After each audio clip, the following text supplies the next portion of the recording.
नमस्कार दोस्तों, मेरा नाम महेश है। आप देख रहे हैं आपका बाइक गुरु यूट्यूब चैनल। इस चैनल पर स्वागत करता हूं दोस्तों। तो आज मैं आपके साथ शेयर करने वाला हूं मोनोशॉक सस्पेंशन और ड्यूल शॉक सस्पेंशन के डिफरेंस के बारे में।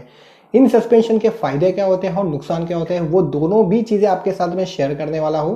क्योंकि मोनोशॉक सस्पेंशन और ड्यूल शॉक सस्पेंशन होते हैं वो होते हैं रियर साइड में। फ्रंट साइड में टेलीस्कोपिक सस्पेंशन और अप एंड डाउन फोक्स तो आपको पता ही होंगे।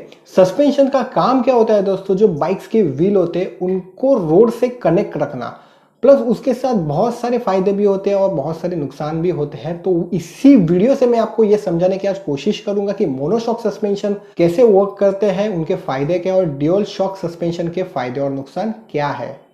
तो चलिए दोस्तों, ज्यादा देर ना करते अब हम वीडियो को शुरू करते हैं।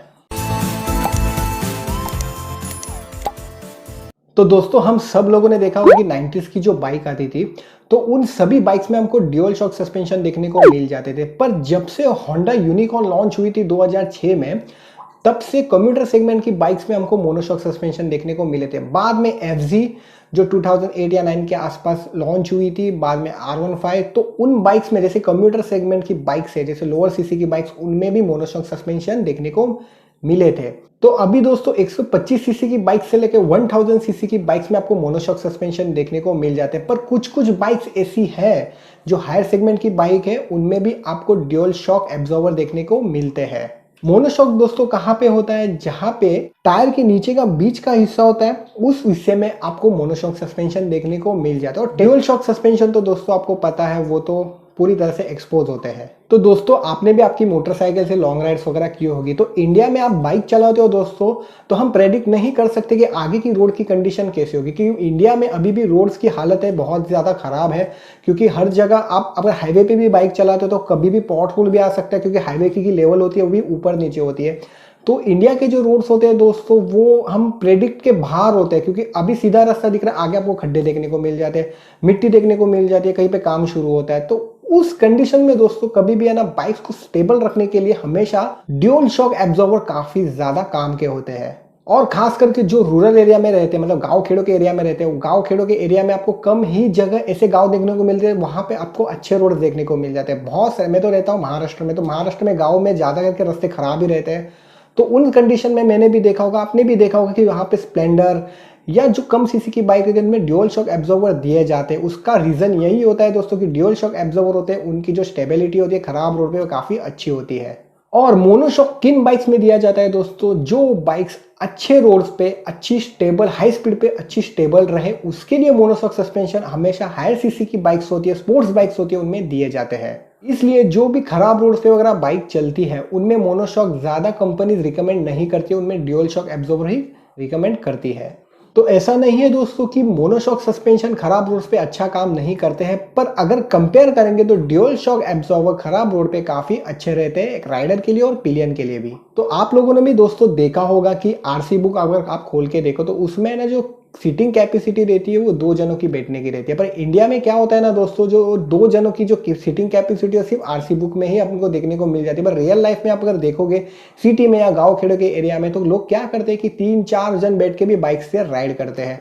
तो वहां पे क्या होता है ना दोस्तों, मोनोशॉक की अगर आपकी बाइक रहेगी तो उन केसेस में वो बाइक ज्यादा स्टेबल नहीं रहती है, क्योंकि शॉक ऑब्जर्वर एक होने की वजह से। अगर आपकी ड्यूल शॉक एब्जॉर्बर बाइक रहेगी तो उसकी जो लोडिंग कैपेसिटी होती है वो काफी अच्छी होती है, क्योंकि जो लोड को संभालने का जो डिवाइडेशन होता है, मतलब 2 सस्पेंशन होने की वजह से जो लोड होता है वो डिवाइड हो जाता है दोस्तों। इस वजह से चेसिस के ऊपर लोड डिवाइड होने की वजह से आपकी बाइक स्टेबल रहती है। जैसे भी आपने स्प्लेंडर वगैरह देखी होगी, तो गांव खेड़ों के एरिया में उस पर बहुत ज्यादा सामान भी लदा जाता है।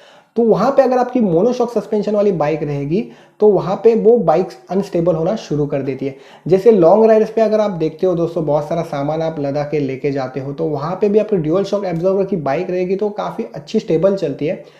इसलिए मैं आपको दोस्तों कहता हूँ कि आपके अगर मोनोशॉक की बाइक रहेगी, उस पर आप 3-4 जन बैठा के चलते हो तो बाइक का सस्पेंशन भी जल्दी खराब होने के चांसेस होते हैं, क्योंकि एक ही सस्पेंशन के ऊपर लोड पड़ता है। और बाइक का अगर हैंडल बार भी आप देखोगे, ज्यादा लोड डालोगे मोनोशॉक सस्पेंशन की बाइक के ऊपर, तो वहां पे हैंडल जो है वो अच्छी तरह से वर्क नहीं करता है, वो आपको ज्यादा हिलता हुआ मतलब स्टेबल नहीं रहता है। तो जब आपकी मोनो सस्पेंशन की बाइक रहेगी तो उसमें आप 2 जन ही बिठा के हमेशा राइड करो दोस्तों, इससे कि आपकी बाइक की चेसिस, बाइक का इंजन और बाइक का सस्पेंशन के ऊपर ज़्यादा प्रेशर नहीं पड़ेगा। ड्यूल शॉक एब्जॉर्बर होते ही इसलिए कि ज़्यादा लोड की कैपेसिटी को वो एब्जॉर्व कर सके।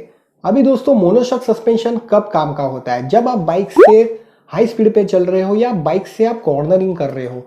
कॉर्नरिंग में वो क्या होता है दोस्तों, बाइक की जो स्पीड रहती है वो अनमैचेबल रहती है, मतलब कम रहती है, ज़्यादा रहती है, या एक स्टेबल स्पीड पे भी बाइक चलती है।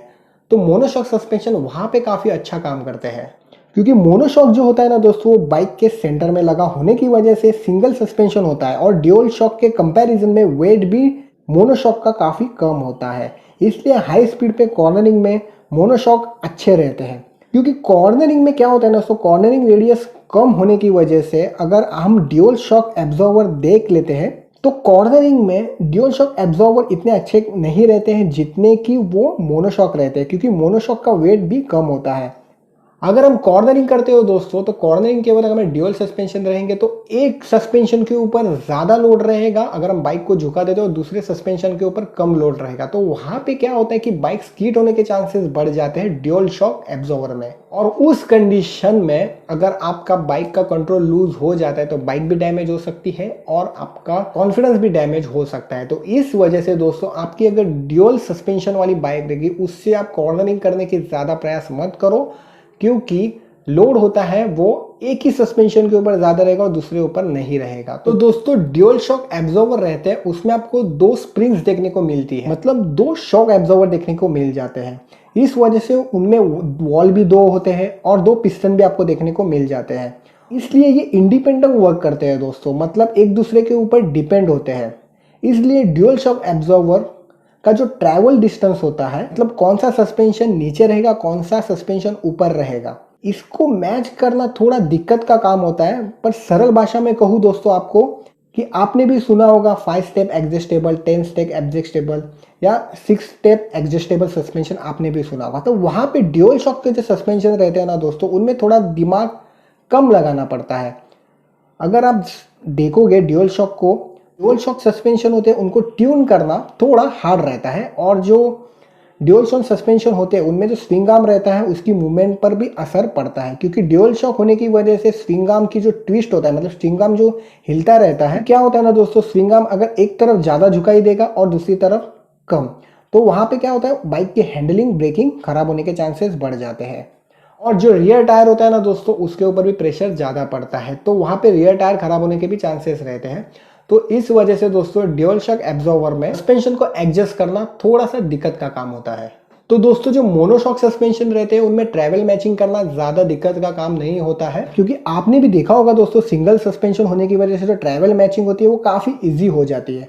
मोनोशॉक सस्पेंशन जो स्प्रिंग होती है वो मोटी और चौड़ी होती है, और मोनोशॉक की जो लेंथ वो शॉर्ट डिस्टेंस रहती है, और जो स्प्रिंग का जो कंप्रेशन और डीकंप्रेशन होता है वो कम होता है। इस वजह से हाई स्पीड पे बाइक आप लेके जाते हो तो वहाँ पे लेन चेंजिंग के लिए ये काफ़ी अच्छा होता है, आप लेन चेंज कर सकते हो, आपको ज़्यादा दिक्कत नहीं आती है। अगर आप ड्यूल शॉक स्प्रिंग देखते हो दोस्तों तो उसमें आपको क्या होता है ना कि वो काफ़ी पतली होती है और उनकी लेंथ भी लंबी होती है, इस वजह से ट्रैवल डिस्टेंस है वो बढ़ जाता है।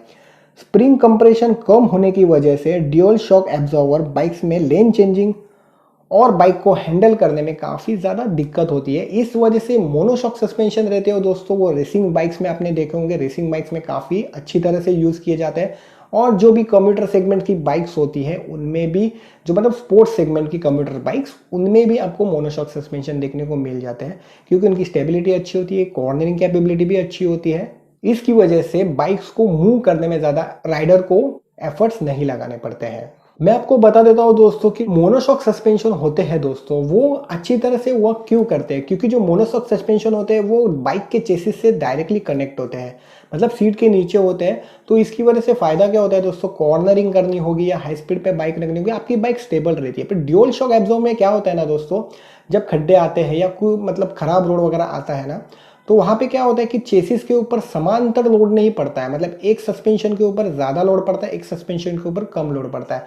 और ड्यूल शॉक एब्जॉर्बर में क्या होता है दोस्तों, अगर खराब रोड पे आप बाइक चला रहे हो तभी भी आपकी बाइक स्टेबल रहती है, क्योंकि एक सस्पेंशन होने की वजह से जो पूरा प्रेशर आता है वो एक ही सस्पेंशन के ऊपर आता है। पर ड्यूल शॉक एब्जॉर्बर में जो प्रेशर आता है वो कम ज़्यादा आता है। इसकी वजह से पूरा जो प्रेशर होता है वो सस्पेंशन चेसिस के ऊपर और स्विंग आर्म के ऊपर डाल देता है। तो वहाँ पे ड्यूल शॉक एब्जॉर्बर का एक आपको नुकसान देखने को मिल जाता है कि जो खराब रोड पे अगर आप बाइक चला रहे हो तो स्टेबिलिटी आपको ड्यूल शॉक सस्पेंशन में इसलिए कम दिखाई देती है क्योंकि जो कनेक्टिविटी होती है चेसिस के और स्विंग आर्म के ऊपर वो पूरी तरह से अनमैचेबल होती है ड्यूल शॉक एब्जॉर्बर में। और मोनोशॉक में एक ही स्प्रिंग होने की वजह से जो पूरा लोड होता है वो पूरा सस्पेंशन के ऊपर आ जाता है। अगर हम मेंटेनेंस की बात करें दोस्तों तो ड्यूल शॉक एब्जॉर्बर रहते हैं उनको मेंटेन करना काफ़ी ज़्यादा इजी होता है क्योंकि वो पूरी तरह से एक्सपोज रहते हैं। तो कहाँ से भी ऑयल लीक हो जाता है या कहाँ से भी आपको लग रहा है कि सस्पेंशन डर्टी हो गए तो आप वो पूरी तरह एक्सपोज होने की वजह से आप इजीली क्लीन वगैरह कर सकते हो या चेंज वगैरह कर सकते हो। मोनोशॉक में क्या होता है कि मोनोशॉक सीट के नीचे होता है तो सीट के नीचे होने की वजह से अगर वो लीक वगैरह हो जाता है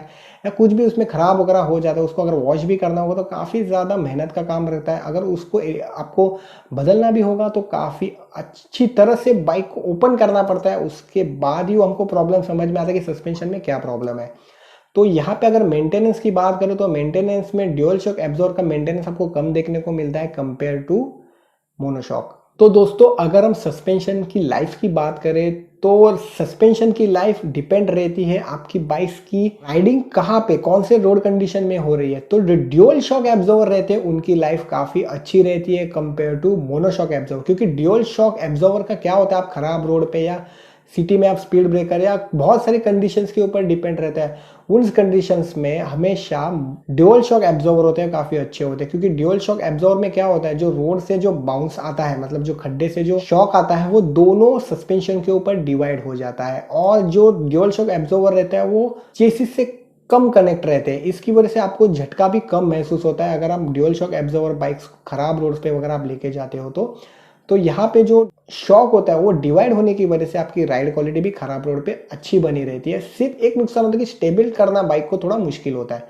अगर एक ही होने की वजह से जो पूरा लोड आता है वो पूरा सस्पेंशन के ऊपर आता है और सस्पेंशन पे ऊपर लोड आने की वजह से वो सस्पेंशन का लोड पूरी तरह से बाइक के चेसिस के ऊपर भी आ जाता है। अगर आप सिंगल स्प्रिंग मतलब मोनोशॉक वाली बाइक्स में अगर ज्यादा लोड डाल के आप बाइक चला रहे हो तो वहां पे बाइक्स का जो वेट डिस्ट्रीब्यूशन है वो पूरी तरह से मिसमैच होने लगता है क्योंकि पूरा जो लोड होता है वो एक ही सस्पेंशन के ऊपर आ जाता है।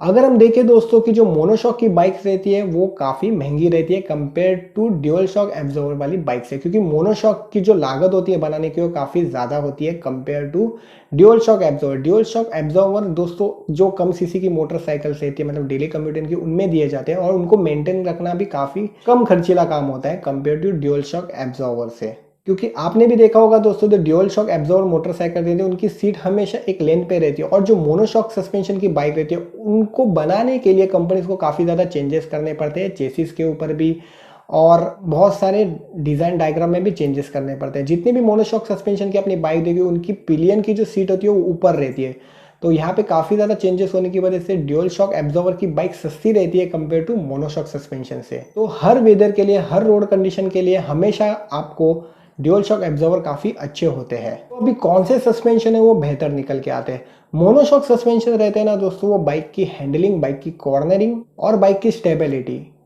इनके लिए काफ़ी अच्छे होते हैं। और ड्यूल शॉक एब्जॉर्बर रहते हैं जहाँ पे गांव खेड़ों का एरिया रहता है वहाँ पे आपने देखा होगा कि बहुत सारा लोड बाइक के ऊपर डाल देते हैं, बहुत सारा खेतीबाड़ी का जो काम रहता है उनके लिए जो ड्यूल शॉक एब्जॉर्बर रहते हैं वो काफ़ी अच्छे रहते हैं। रोड्स की कंडीशन अगर ज़्यादा ख़राब होती है तो वहाँ पे जो झटके आते हैं वो ड्यूल शॉक एब्जॉर्बर काफ़ी अच्छी तरह से एब्जॉर्ब कर लेते हैं क्योंकि दो स्प्रिंग होने की वजह से जो झटके होते हैं दोनों जगह डिवाइड होते हैं और चेसिस से कम कनेक्ट होने की वजह से जो झटके आते हैं वो आपके बॉडी के ऊपर ज़्यादा जल्दी कनेक्ट नहीं हो पाते।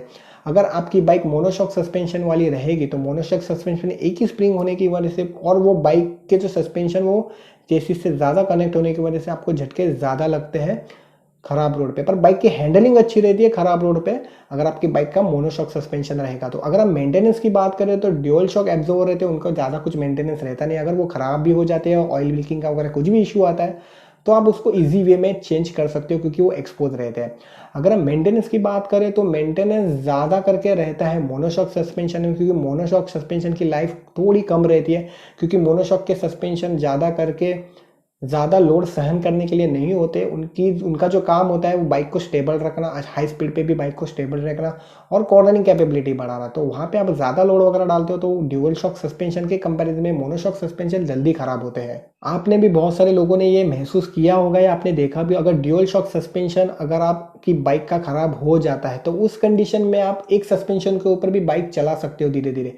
पर अगर आपकी मोनोशॉक बाइक रहेगी और उसका सस्पेंशन खराब हो गया तो बाइक पूरी तरह से दब जाती है और उसको मूव करना काफ़ी ज़्यादा दिक्कत का काम होता है। क्योंकि अगर आपके पास ड्यूअल शॉक का है तो आपके पास दो ऑप्शन रहते हैं। अगर सस्पेंशन खराब होता है, एक सस्पेंशन खराब होता है, दूसरा चलता है। पर मोनोशॉक में क्या होता है, एक सस्पेंशन ही रहता है। अगर वो भी खराब हो जाता है तो वहाँ पे अगर आप लॉन्ग राइड पे जाते हो तो वहाँ पे काफ़ी ज़्यादा दिक्कत का सामना आपको करना पड़ता है, क्योंकि वो लोड प्रेशर ज़रा भी सहन नहीं कर पाते हैं और बाइक पूरी तरह से दब जाती है। तो उम्मीद करता हूँ दोस्तों, जो मैंने आपके साथ अभी पॉइंट्स जो शेयर किए मोनोशॉक सस्पेंशन और ड्यूअल शॉक सस्पेंशन के, आपको अगर अच्छे लगे हो तो वीडियो को लाइक कर देना।